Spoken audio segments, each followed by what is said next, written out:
Здравствуйте, коллеги, друзья, все, кто следит за ходом дела об убийстве Ирины Фарион, в котором обвиняют Вячеслава Зинченко. Сегодня 16 августа 2026 года. В этом видео я подробно еще раз разберу показания и реальное поведение одного из ключевых свидетелей обвинения Василия Думы. Мы посмотрим не просто на то, что он сказал в суде, а на то, насколько его слова стыкуются с элементарной логикой, профессиональными стандартами и здравым смыслом. Потому что именно на таких мелочах, казалось бы, да, мелочах, часто и держится или, наоборот, рушится вся конструкция обвинения. Итак, что заявил Дума? Дума рассказал суду, что в день убийства Ирины Фарион он находился во дворе дома по улице Масарика 3, потому что занимался прокладкой интернет-кабеля. Заявил, что в процессе этой работы он испачкал руки и звездкой и поэтому был вынужден мыть руки водой из бутылки прямо во дворе. Сейчас я покажу вам видеофрагмент, на котором запечатлено именно это мытье рук.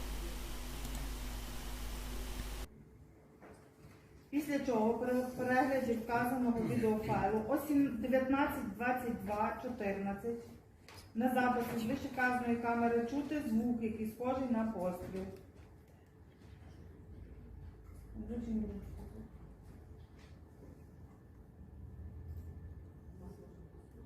19:22:14.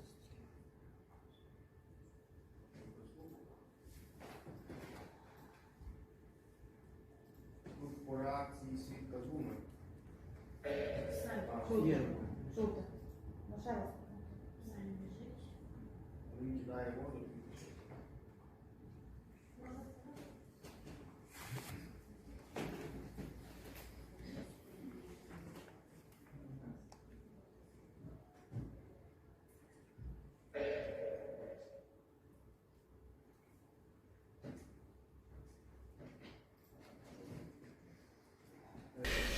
Мы посмотрели, друзья, человек стоит во дворе, льет воду из пластиковой бутылки себе на руки, трет их, по его же словам, потому что испачкался и звездкой во время прокладки интернет-кабеля.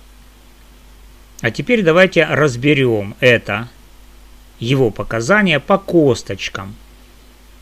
Я вам покажу, почему оно выглядит как заведомо ложное. Если человек называет себя мастером, специалистом по прокладке и подключению интернет-кабеля, то он обязан знать элементарное правило охраны труда. Это не высшая математика, это азы профессии. Что говорят все действующие инструкции по охране труда для электромонтажников кабельных сетей, для работников связи, для тех, кто занимается прокладкой слаботочных линий?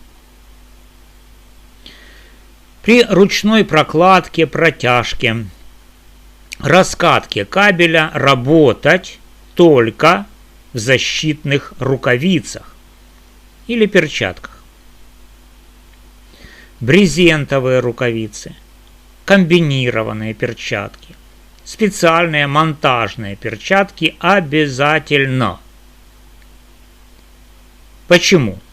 Потому что кабель, особенно когда его тянут, раскатывают, заводят в короба или по стенам, неизбежно пачкает руки. Пыль, грунт, остатки строительных смесей, изоляция, смазка. А еще есть риск порезов и ссадин. Поэтому перчатки – это не рекомендация по возможности. Это прямое требование. Так вот, Дума говорит: я прокладывал интернет-кабель и испачкал руки и звездкой. Значит, он работал голыми руками. Тут возможны только 3 варианта. Первый. Он не знает, что по правилам нужно работать в перчатках. Второе. Он знает, но сознательно нарушил требования охраны труда. И третье. Он врет. Самый вероятный третий. Потому что нормальный мастер, который каждый день занимается прокладкой кабеля, просто физически не будет работать без перчаток. Это неудобно, грязно, травмоопасно и прямо запрещено инструкциями. А если он все-таки работал без них, то его квалификация как мастера сразу становится очень сомнительной. Обратим внимание на деталь. Руки испачканы именно известкой. Известь – это строительный материал. Ее используют при штукатурных, малярных, кладочных работах. При прокладке интернет-кабеля витая пара, оптика, слаботочка, известь появляется крайне редко. Обычно руки пачкаются пылью, грунтом, битумом, остатками старой изоляции, иногда монтажной пеной, но именно известью это уже специфично. Если Дума действительно работал с известкой, то, скорее всего, он выполнял не прокладку интернет-кабеля, а какие-то совсем другие работы. Либо известь взята для красоты рассказа, чтобы объяснить, почему руки были такими грязными, что пришлось их срочно мыть. Человек, который только что закончил работу с известкой, берет пластиковую бутылку с водой и моет руки прямо во дворе. Подумайте сами. Нормальный мастер после работы с известкой идет либо к ближайшему крану, либо использует влажные салфетки, либо хотя бы имеет при себе нормальное средство для очистки рук. А здесь бутылка с водой во дворе выглядит не как привычка профессионала, а как импровизация человека, которому нужно срочно объяснить, почему у него грязные руки в определенный момент времени. Именно в тот момент, когда, по версии обвинения, рядом происходит убийство. Теперь давайте сложим все вместе. Человек называет себя мастером по прокладке интернет-кабеля. При этом работает без перчаток, в прямом нарушении всех инструкций. Пачкает руки именно известкой, что для интернет-кабеля нетипично. Моет руки водой из бутылки прямо во дворе. И все это происходит в критически важный момент.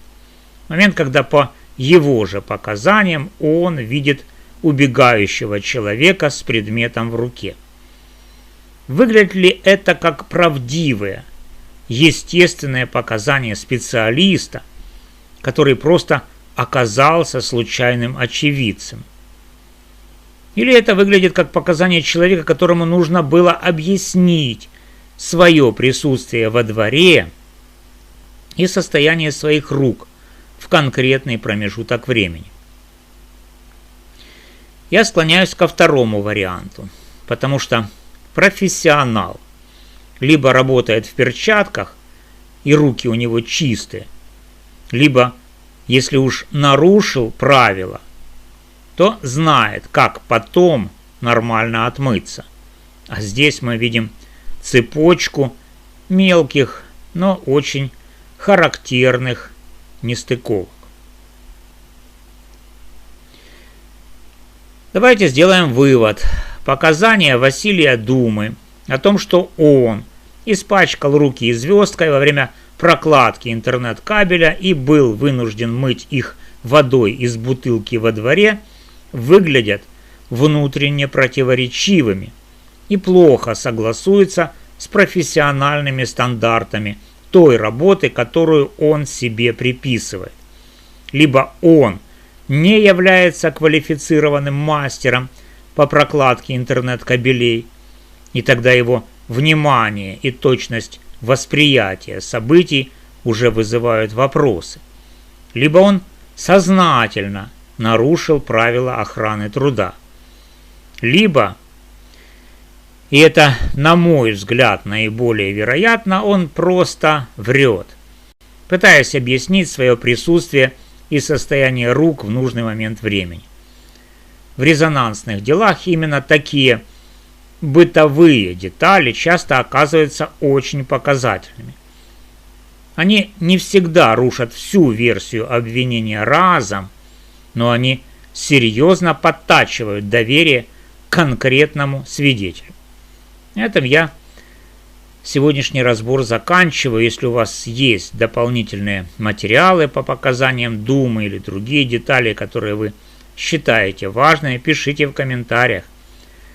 С вами был юрист Валерий Табаков. До следующих встреч.